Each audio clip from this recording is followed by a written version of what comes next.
대한민국에 기독교가 어떻게 들어왔는지 잠깐 말씀드리겠습니다. 자, 여러분들이 보시는 이 옆에 여기 보이시죠, 여러분들? 이거 이 책이 말이죠. 옛날에 한글입니다. 예수 형교 전서. 예. 지금은 예수 성교 전서인데 이때만 해도 예수 성교 전서 이렇게 썼어요.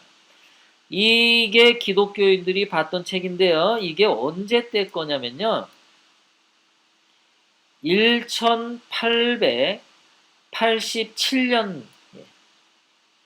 1887년 1887년에 이 교재를 가지고 한글 교재를 가지고 대한민국 그러니까 조선의 기독교인들이 신앙 공부를 했어요. 하나님을 받아들이기 시작했습니다. 1887년. 그 전에 2년 전에 말이죠. 1885년에 미국 선교사 알렌이 세브란스 병원을 만들었어요.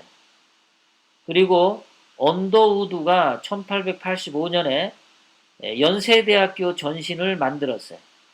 그래서 1885년에 대한민국에 정식으로 조선의 고종이 이 선교사들을 허락해서 한국에 기독교가 들어와서 선교를 했는데요. 제가 왜 이 말씀을 드리냐면 대한민국에 선교사가 들어와서 기독교가 들어와서 뭐가 좋아졌느냐? 한글을 쓰기 시작한 겁니다. 한글. 조선시대 때는 한글을 천시했어요. 한글을 거의 사용하지 않았어요. 그런데 조선의 양반들은 한문만 썼죠. 한자만 썼어요. 개신교가 이 한반도 땅에 들어와서 한국인에게 했던 것 중에 가장 최고의 은혜는 한글을 쓸 수 있게 한 겁니다. 한문을 썼을 때는 그 왕이 쓰는 한문과 일반 백성들이 의사소통이 안 됩니다. 그리고 공부를 하지 않은 서당에 가서 공부를 하지 못한 사람들이 많았었는데 이 선교사들이 들어와서 신식 학교가 세워지면서 여자도 가서 공부할 수 있고 그 다음에 평민들도 가서 공부할 수 있고 백정도 가서 학교에 공부할 수 있었어요. 한글을 가지고 한자가 아니라 한글을 가지고 이 한글이라고 하는 것을 발굴하고 한글과 한국인이 생활할 수 있게 해준 게 바로 이 선교사 기독교인들이 우리 한국인들에게 준 은혜예요. 언어를 쉽게 사용할 수 있게 해준 거예요. 쉬운 언어를 우리의 쉬운 한글을 재발굴해서 한국인들의 영혼을 생각하게 하고 한국인들의 신앙을 한국말로 할 수 있게 만들어준 은혜가 바로 선교사들이다. 그래서 한국인들이 한글을 쓰면서 서로 간의 의사소통이 빨라지고 상대방에게 자기 생각을 표현할 수 있고 자기의 정신을 가다듬을 수 있고 자기의 인생을 개척할 수 있고 지식을 교류할 수 있고 그래서 한국인들의 혁명적인 생활이 된 겁니다. 그냥 하나님을 믿은 거 그것만도 훌륭한 거지만 한글을 통해서 한국인이 만들어진 겁니다. 한국인이 만들어진 것은 한글 때문에 그렇다. 여러분 생각해 보세요. 지금 우리가 한글 전부 쓰는데 인터넷에 채팅할 때 한글 쓰지 말고 한자로 쓰라고 해보세요. 여러분들 살 수 있겠나? 여러분들 이런 거 할 때 한자로 막 다 쓰라고 하면 여러분들 살 수 있겠나 생각을 해보세요. 요즘도 중국의 시진핑이 지금 연구하고 있는 게 뭐냐면 한국의 한글처럼 이렇게 과학적인 언어로 중국 문자를 바꿀 수 없을까? 그거 고민하고 있습니다. 이 한글 덕분에 한국인들이 의식혁명이 됐고 여자들도 의식혁명이 됐고 이 백정들도 공부를 해서 그 다음에 소학교, 중학교, 고등학교, 대학교라고 하는 이런 공식 교육을 받을 수 있게 된 거 바로 이 기독교와 함께 온 선교사들 덕분이다. 이것이 대한민국이 1945년에 광복되고 이승만 대통령님이 기독교 정신으로 대한민국 1948년 첫 회의 때 재헌국회 첫 회의 때 이승만 대통령님이 기도로서 그 회의를 국회를 시작할 때 모든 사람들이 그것을 거부 반응 없이 받아들일 수 있었던 게 바로 이때 이것 때문이다.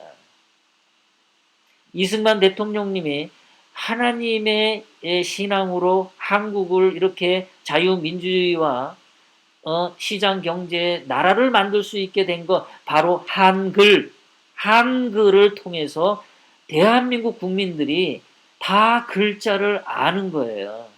다 글자를 아는 거야. 이래서 한국인이 살아났는데 그리고 또 그 당시에 기독교가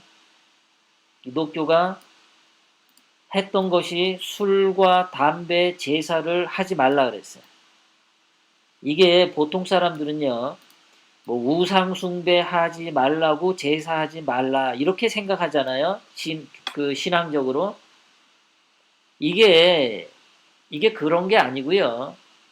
제사를 지내지 못하게 하고 술 담배를 못 먹게 하고 한 이유가 뭐냐면요. 자, 조선시대 말에 1885년, 1890년, 1900년 이때 왜 제사를 지내지 말라고 하냐면 이때 한국 사람들 집에 제사가 너무 많아. 한 달에 거의 2번씩 제사를 지내는 집도 있어. 그 당시에 조선인은 먹고 살지 못했어요. 너무나 가난했었습니다. 1800년 후반에서 조선시대 때는 조선인이 너무 가난해서 밥 먹을 것도 없었어요. 자기가 먹을 밥도 없는데 제사를 지내는데 한 달에 2번씩 제사를 1년을 지내는데 빚지는 거예요. 조상에게 제사 지내기 위해서 빚을 지기 시작했어. 그러니 살 수가 없는 거예요. 살아있는 사람이. 죽은 사람 제사 지내려고 살아있는 사람들이 빚쟁이로 사는 겁니다. 그렇다고 오늘날처럼 어디 가서 알바 뛰어서 노가다 뛰어서 돈을 벌 수 있는 것도 아니야. 이렇게 했기 때문에 선교사들이 교회에서 제사 지내지 마라. 그러니까는 살아있는 사람이 숨쉬고 살 수 있는 거예요. 제사 안 지내게 되니까 빚을 지지 않을 수 있었던 겁니다. 그러니까 살아있는 사람이 더 잘 먹고 잘 살 수 있어. 죽은 사람 그거 뭐가 소용 있어. 죽은 사람한테 왜 제사 지내. 제사 지낼 시간에 일을 해야죠. 그래서 선교사들이 한국인들에게 하나님을 믿되 우상 숭배하지 말라라고 하면서 제사를 못 지내게 해야 그거를 말을 알아듣잖아요. 당신네들 거기 제사 비용이 많이 들어가서 빚지니까 어쩌고 저쩌고 이렇게 논리적으로 하면 말을 안 듣거든요. 이 제사 지내지 말라고 하는 것과 똑같은 것이 인도에서 그 소를 숭상하는 것과 같은 겁니다. 자, 인도 사람들이 소를 숭상하게 된 이유는 제가 전에도 말씀드렸지만 그 인도는 그 적도 부근에 있어서 비가 많이 옵니다. 비가 많이 오면 홍수가 납니다. 홍수가 나면 사람들이 죽습니다. 그러면 이러한 재앙을 맞지 않으려면은 나무가 많아야 돼요. 나무가 많이 있으면 비가 많이 와도 홍수가 나지 않을 가능성이 높죠. 그럼 나무를 보존하려면 어떻게 되냐? 인도 사람들이 나무로 연료를 하지 못하게 해야 돼요. 연료가 없잖아요. 옛날에는. 그러니까 나무를 배지 않고 연료로서 음식을 해먹고 잠자리도 따뜻하게 하려면은 뭐를 해야 되냐? 소똥이 좋은 거죠. 그래서 소를 죽이지 마라. 소를 신성시해라. 소를 잡으면 니네 집에 재앙이 내린다 해서 소를 숭상하게 만들어서 소가 싸질러 놓은 똥이 피자 한 판 나오지 않습니까? 되게 소가 퍽 하고, 그리고 소는 이 풀을 먹잖아요. 그러면 인도에는 비가 많이 오니까 풀이 많이 자라. 그러면 많이 자라는 풀을 소가 먹을 수가 있어. 그러면 아무리 많은 소가 있어도 먹이는 거는 문제가 없어. 그러면 소가 싼 똥 피자 한 판을 갖다가 잘 말려가지고 그걸로 연료를 한 거예요. 그래서 생태계 보존이 돼야 되는 건데, 그것도 그 인도의 조상들이 후손들아, 소를 하면은 홍수가 나고 하니까 나무를 때문에 이렇게 논리적으로 말하면은 인간은 안 들어먹어요. 인간이라고 하는 동물은 논리적으로 말하면 안 들어먹습니다. 그러니까 강하게 하나님의 이름을 들어서 또는 신의 이름을 들어서 재앙과 함께 무섭게 가르쳐야 돼요. 인도는 소에게 해를 끼치면 네 집안이 망한다. 자손의 대가 끊긴다. 신의 노여움을 사서 너는 하는 일마다 망한다. 라고 아주 강한 암시를 준 거고, 조선 말에는 선교사들이 제사를 지내는 것은 하나님에 대한 거역이다. 우상 숭배다. 이렇게 얘기를 해야 제대로 들어맞는 거죠. 그래서 기독교를 믿으면 제사를 지내면 안 돼. 그것이 지금까지도 내려오는 전통이죠. 그런데 지금은 교회를 믿든 안 믿든 제사 잘 안 지내잖아요.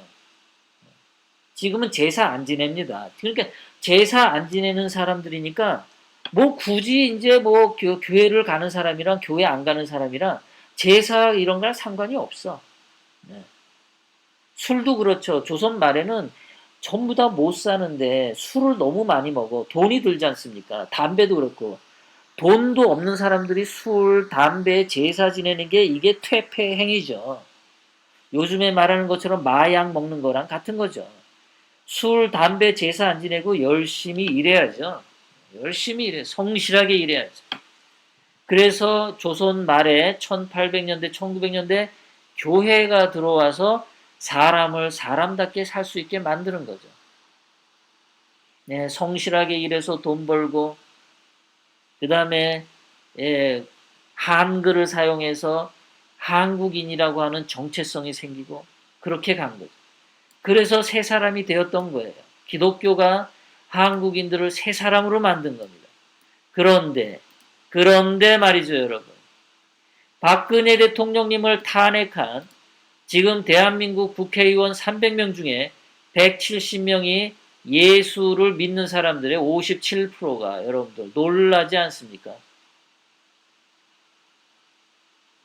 지금 현재 국회에 있는 국회의원 300명 중에 170명, 기독교 개신교인이 93명, 천주교가 77명, 예수님을 믿는 그런 국회의원이 대한민국 국회에 57%나 있는데 박근혜 대통령님을 탄핵했다.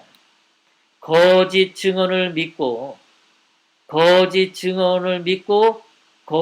탄핵에 동조했다.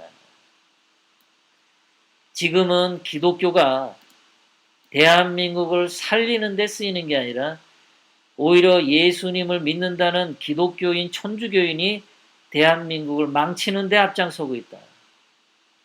대한민국을 뭐가 문제인가?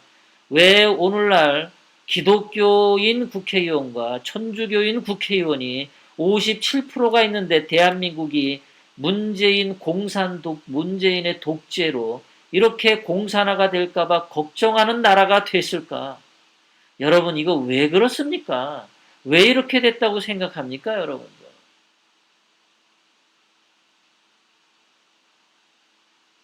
이게 지금 문제인 거죠. 기독교인인 게 자랑이 아니게 된 게, 뭘 대한민국을 살리는 길을 해야 되는데, 대한민국의 정신을 일깨우는, 대한민국의 영혼을 일깨우는 기독교인들이 이렇게 많으면 국회에, 대한민국 국회는 거짓말을 하지 말아야 되는데, 대한민국 국회의원들 중에 거짓 증언을 하는 자들은 돌 맞아 죽는 그러한 게 생겨야 되는데, 이게 뭐가 문제일까?